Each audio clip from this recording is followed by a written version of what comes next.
case you missed it.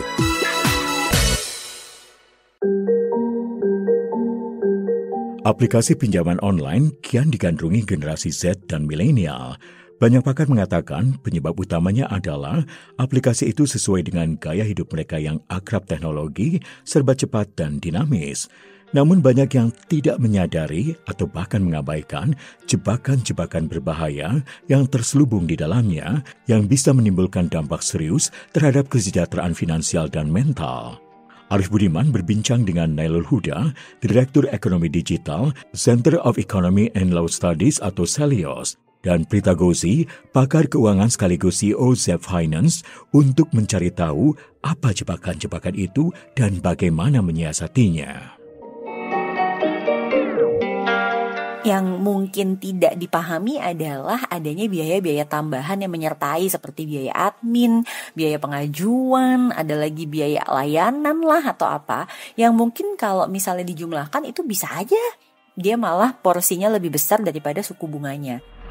Bunga di pinjaman online itu diklaim lebih murah dibandingkan dengan perbankan, yang pada kenyataannya untuk bunga di pinjaman online jauh lebih tinggi dibandingkan dengan perbankan kalau kita menghitungnya. Banyak anak muda yang termasuk dalam generasi Z dan milenial terjebak pinjol. Ini dibenarkan Prita Gozi, pakar keuangan sekaligus CEO Zep Finance. Berdasarkan data statistik fintech lending, memang di periode Januari 2023, sekitar 70% dari jumlah rekening penerima pinjaman aktif itu berada di rentang usia 19-34 tahun, di mana ini mungkin kita kenal dengan istilah generasi Z dan juga milenial. Nah, jadi kalau dibilang apakah mereka yang paling banyak berhutang, jawabannya iya. Mengapa bisa seperti itu? Perempuan yang tercatat sebagai dosen Fakultas Ekonomi dan Bisnis Universitas Indonesia ini mengatakan, kemungkinan ada beberapa alasan. Yang pertama, memang generasi ini sangat melek teknologi, sehingga berbagai kemudahan dari teknologi pinjaman digital, seperti pinjaman online, pay later, dan lain-lain, itu mereka paham banget dan sangat mudah untuk mengajukannya. Segala sesuatu yang semakin mudah, biasanya juga banyak sekali yang menggunakan. Kemudian yang kedua mungkin ya, alasannya karena banyak banget nih platform e-commerce ataupun aplikasi-aplikasi belanja lainnya memang secara langsung terhubung nih dengan fitur pay later. Sehingga membuat generasi Z dan milenial ini tuh merasa bahwa kalau memang saya udah kepengen sekarang, ya udah gak apa-apa.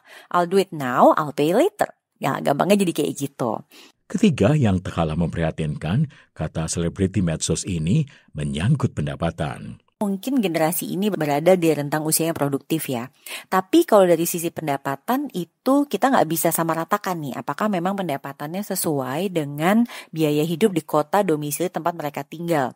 Belum lagi kalau mungkin mereka juga adalah tulang punggung keluarga. Jadi biasanya kalau sampai berutang itu alasannya ada dua. Yang pertama memang biaya hidup yang terlalu besar karena mungkin dia juga menjadi tulang punggung keluarga.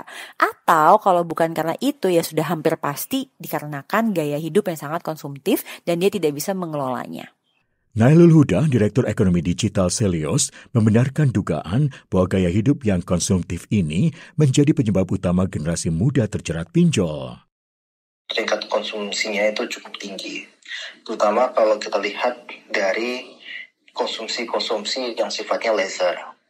Konsumsi leisure itu seperti apa? Pertama adalah konser, kemudian untuk healing, traveling dan sebagainya. Kemudian kalau kita lihat juga untuk konsumsi gadget itu juga meningkat. Nah, peningkatan ini ternyata tidak diiringi dengan peningkatan pendapatan, ya kan? Akhirnya mereka mencoba untuk pembiayaan alternatif. Para penyedia pinjaman online paham itu dan memanfaatkannya. Sayangnya, mereka kerap menawarkan jebakan yang pada akhirnya bisa menimbulkan dampak serius terhadap kesejahteraan finansial dan mental.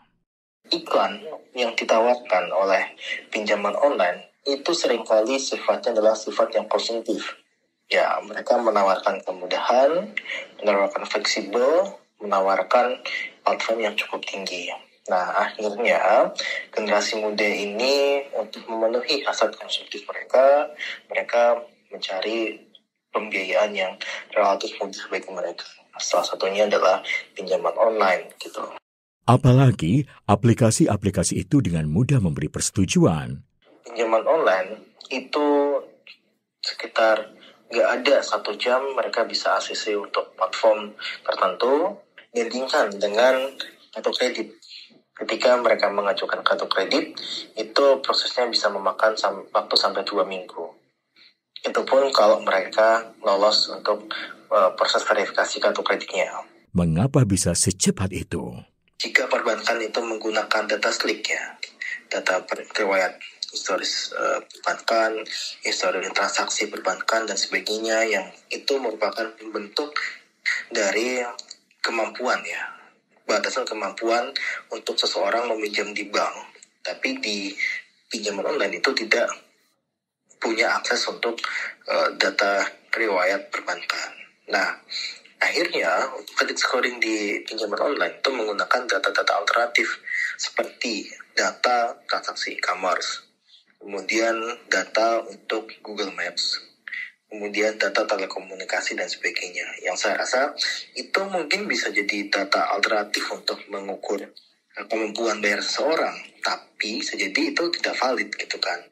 Mengapa umumnya hanya generasi Z dan milenial?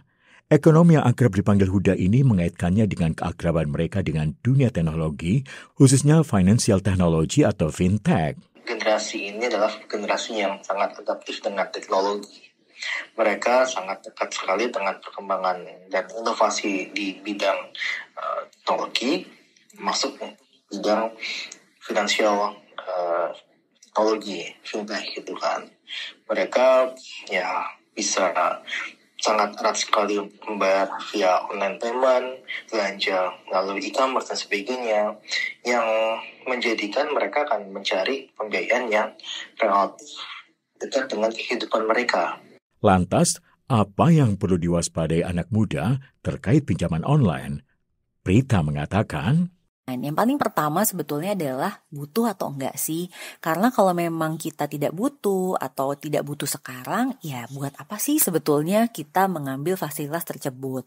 Fasilitas itu sih mungkin oke-oke aja ya ada ya. Tapi kalau misalnya memang kita sebenarnya nggak butuh dan malah mungkin menjadikan kita jadi susah nih mengelola keuangan atau membuat keuangan kita nggak sehat di kemudian hari, ya ngapain mesti diambil?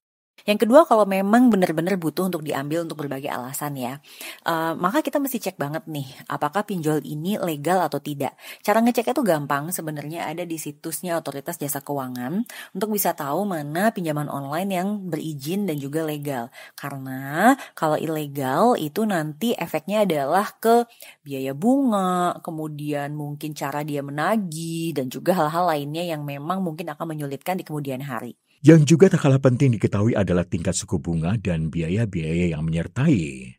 Kadang suku bunganya mungkin ya sudah sesuai aturannya. Tapi yang mungkin tidak dipahami adalah adanya biaya-biaya tambahan yang menyertai seperti biaya admin, biaya pengajuan, ada lagi biaya layanan lah atau apa. Yang mungkin kalau misalnya dijumlahkan itu bisa aja dia malah porsinya lebih besar daripada suku bunganya. Terkait suku bunga pinjaman, menurut Huda dari Selios, ada persepsi keliru masyarakat terhadap bunga yang ditawarkan aplikasi pinjol. Aplikasi pinjol, katanya, sering menggunakan gimmick yang menyesatkan. Bunga di pinjaman online itu diklaim lebih murah dibandingkan dengan perbankan. Yang pada kenyataannya, untuk bunga di pinjaman online jauh lebih tinggi dibandingkan dengan perbankan. Kalau kita menghitungnya, itu tahun. Penjelasannya kata Huda begini, aplikasi pinjol umumnya mengiklankan bunga pinjaman harian, yakni sebesar 0,3% hingga 0,4% dan bukan bunga tahunan. Ini berbeda dengan perbankan yang pada umumnya mengiklankan bunga pinjaman tahunan, yakni sebesar 6 hingga 12%. Huda menegaskan, bunga harian dan bunga tahunan adalah dua hal yang berbeda. Bunga harian 0,3% sama artinya dengan bunga tahunan 109,5%. Fakta ini terpatah jelas ketika menilik data Otoritas Jasa Keuangan, di mana nilai pinjaman lewat aplikasi pinjol dalam beberapa tahun terakhir tumbuh sangat pesat dibandingkan dengan nilai pinjaman perbankan. Aplikasi pinjol membukukan pertumbuhan 2 digit per tahun, yakni sekitar 18%, sementara perbankan hanya 0,7% per tahun. Senada dengan Huda, Prita menegaskan pentingnya menghitung suku bunga. So, pastikan anak muda tuh paham banget perhitungan berapa sih total yang harus dibayarkan kembali, termasuk pokoknya, bunganya, dan juga biaya-biayanya. Nah, kemudian yang menurut saya mesti diwaspadai itu sebetulnya adalah teknik kalau memang kita sampai nanti terpaksa misalnya kalau ada gagal bayar lah atau gimana sehingga kita terpaksa untuk menunda pembayaran. Nah, ini mekanismenya gimana nih? Bagaimana cara debt collector-nya melakukan penagihan? Kemudian kalau kita mau minta keringanan juga jalurnya seperti apa dan lain-lain. Nah, ini menurut aku tuh 3 hal yang penting banget untuk diwaspadai dan dicermati oleh setiap anak muda sebelum dia mengambil pinjol. Berbicara soal tingkat literasi keuangan, sebetulnya generasi Z dan milenial Indonesia cukup tinggi. Hanya saja, kata Prita, milenial sedikit lebih baik dari generasi Z. Bisa aja mungkin kalau yang generasi milenial tuh kan dia mungkin udah berada di dunia kerja tuh lebih dari 5 tahun ya. Jadi kemungkinan 5-10 tahun dan pada momen itu dia juga udah mengalami tuh yang namanya gajian, terus mungkin kesulitan bayar biaya-biaya hidup. Nah, kemudian dia dapat nih paparan-paparan tentang pengelolaan keuangan atau mungkin ada talk show and seminars di perusahaannya yang bisa membantu dia untuk lebih tahu gimana sih cara dia mengelola keuangan. Termasuk dia juga mungkin punya kapasitas untuk bisa menabung dan berinvestasi. Sehingga otomatis biasanya sih mereka akan mencari tahu ya. Dan kalau mereka mencari tahu ya biasanya literasinya juga akan meningkat. Nah, berbeda dengan generasi Z yang mungkin saat ini baru 1-2 tahun di dunia kerja atau bahkan mungkin masih berada di bangku sekolah atau kuliah. Ya wajar-wajar aja kalau misalnya literasinya mungkin lebih rendah. Kenapa? Karena mungkin pertama sumber uang yang mereka miliki juga barangkali masih dari orang tua atau dari pihak lain sehingga kayak kebutuhan untuk melakukan pengelolaan tuh menjadi lebih sedikit gitu loh. Atau misalnya karena dia baru masuk ke dunia kerja dia masih meraba-raba jadi baru mulai gitu loh untuk meningkatkan literasi keuangannya. Bagaimana caranya kita mengendalikan pengeluaran sehingga tidak terjerumus dalam pinjol? Prita menyarankan gaya hidup minimalis atau bahkan frugal. Secara teori itu sebenarnya ada 2 nih yang mungkin bisa dilakukan oleh Gen Z dan juga milenial. Yang pertama adalah pola hidup frugal. Jadi pola hidup ini menuntut pelakunya lah gitu untuk memilih opsi-opsi yang paling murah dan juga ekonomis. Always opt for the smallest amount and most economic options. Nah, kalau misalnya dengan menggunakan opsi yang paling murah dan ekonomi, secara otomatis kita pasti akan mengalami yang namanya penurunan pengeluaran dan ini cukup cepat gitu karena ya wajar aja ya kayak misalnya mau beli kopi instead of belinya yang size medium atau large, kita pakainya yang small. Atau misalnya kita mau berlibur, kemudian kita mau terbang, kita akan pakai budget airlines yang paling ekonomis. Sampai milih tuh, terbangnya di jam berapa yang paling murah, yang kayak gitu-gitulah. Nah, otomatis itu pasti akan melakukan penurunan dalam pengeluaran kita. Nah, yang kedua, untuk mereka yang mungkin pola hidup frugal itu it's not an option, atau aduh kayaknya nggak cocok deh, mungkin bisa mencoba pola hidup minimalis. Nah, jadi pola hidup yang ini tuh sebenarnya tidak se-ekstrim hidup frugal. Jadi kalau di minimalis ini, mereka tuh cenderung akan lebih mindful dalam bertindak dan mengambil keputusan keuangan. Jadi kalau mungkin sebelumnya dia adalah pribadi yang konsumtif, sekarang karena menerapkan pola hidup minimalis, dia menjadi pribadi yang lebih selektif. Yang juga tak kalah penting, kata Prita, adalah menyusun budget atau anggaran pengeluaran yang bertanggung jawab. Budget ini sebenarnya caranya ada banyak ya teknik untuk persentasenya, tetapi menurut saya yang paling simpel dilakukan untuk Gen Z dan juga milenial adalah metode 50%, 30%, dan 20%.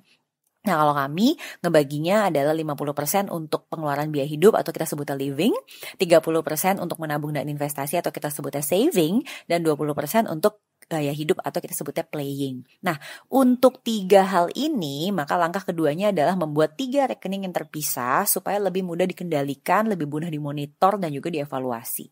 Dan yang terakhir, kita buat 1 rekening khusus untuk menyisihkan penghasilan yang kita gunakan untuk dana darurat. Jadi tolong dipisahkan antara savings kita yang untuk membeli barang yang mungkin agak besar, atau kita save up untuk liburan, atau dana pendidikan anak, atau mungkin kita mau sekolah lagi. Nah, itu harus dipisah dengan dana darurat. Biasanya Gen Z dan milenial akan memulai dengan 3 kali pengeluaran rutin bulanan, tapi alangkah baiknya kalau bisa mencapai 12 kali pengeluaran rutin bulanan. Arif Budiman, VOA Washington.